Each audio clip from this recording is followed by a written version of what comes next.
Ето как да се спасим от брутално количество мухъл в нашия дом. Както виждате, намираме се тук в едно помещение, което е било за кухня и виждате колко много черен мухъл има, който е най-вредният за нас хората, защото когато го дишаме, той попада в нашите дробове, където е много влажно, на него му е много хубаво и той повече не излиза оттам и това съкращава нашия живот. В случая имаме клапа на дограмата, имаме влагоабсорбатор, но това не е попречило на тези вредни бактерии да се развиват и да продължават да растат и е допринесло за разпространението им навсякъде. Виждаме, че те се образуват най-много по ъглите, където въздуха не циркулира толкова много и там имаме застоял въздух, който е много влажен, в контакт с студените стени, където е точката на оросяване, образуват се водни капчици, влажният въздух сменя агрегатното си състояние, става на вода на стената и когато боята ни не е предвидена да може да устои на мухъл и плесен,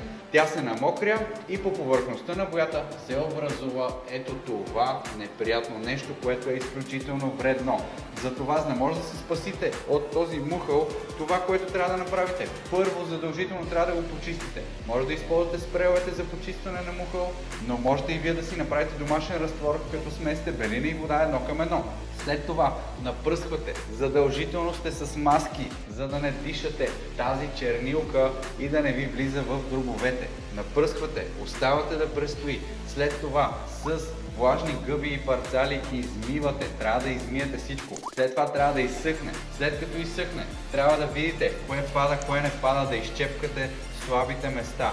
И след това да минете с блокиращия грунт Зинзербин да запечатате петната, когато вече всичко е изсъхнало. След като запечатате петната, правите поправки на шпакловката, където е необходимо и боядисвате с боята Zinsser Permalite, която е разработена специално така, че да има в нея много биоцид и да не може по повърхността на боята да се развива мухъл и плесен. Много хора сега знам, че ще кажат, то първо трябва да се махне причината, която е и тя е високата влажност. Естествено, когато има висока влажност, то тогава се образува мухъл и плесен. Точно за това хората са монтирали клапи на дограмите, взели са си влагоабсорбатор, но въпреки това се появява мухъла, защото когато той вече веднъж се е появил, неговите спори са се загнездили в повърхността на боята и дори да ги изчистите, те много скоро пак ще се появят и за това е необходимо да се използва боята с биоцид Zinsser Permalite, по която повърхност не може да виреят тези вредни бактерии и няма как мухъла да се развива върху тази боя. Затова, когато вие минете с тази боя, вече ще си решите проблема. И ще знаете, че до 7 години няма да ви се появява мухъл и плесен. Така че това е най-лесния, най-бързия и най-достъпния начин вие да се справите с появата на мухъл и плесен, защото каквото и да правите, вие винаги ще трябва да пребладисате това нещо отгоре и не можете да го оставите така. Дори когато го изчистите, вие пак ще трябва да бладисате отгоре.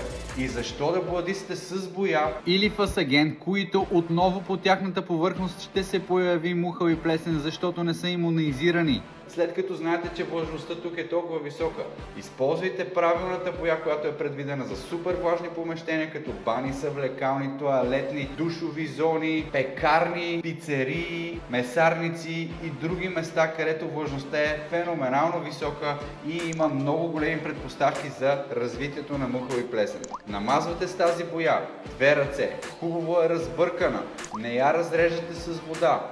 И знаете, че вече на боята, която има биоцид, мухъл не може да вирее, защото той не може да се храни с тази боя. Мухъла се храни с боята, той затова вирее тук. Когато вие му махнете това свойство и не му позволявате да яде биоцида, защото мухъла не може да яде биоцид и затова биоцида се използва толкова широко и в земеделието, и в медицината, и къде ли още не, за да може да се предотврати разпространението на вредните организми. Когато вие приложите това лечение на стените си с биоцид, няма как вече да вирее мухъл и плесен. Можете да се спасите от мухъла веднъж за винаги, като минете с блокиращия грунт Зинзербин, да скриете петната и след това ударите 2 ръце с боята с биоцид Zinsser Permalite, която е най-добрата боя против мухъл на Zinsser и можете вече да я намерите и в България от Mana BG. Работете умно, а не трудно.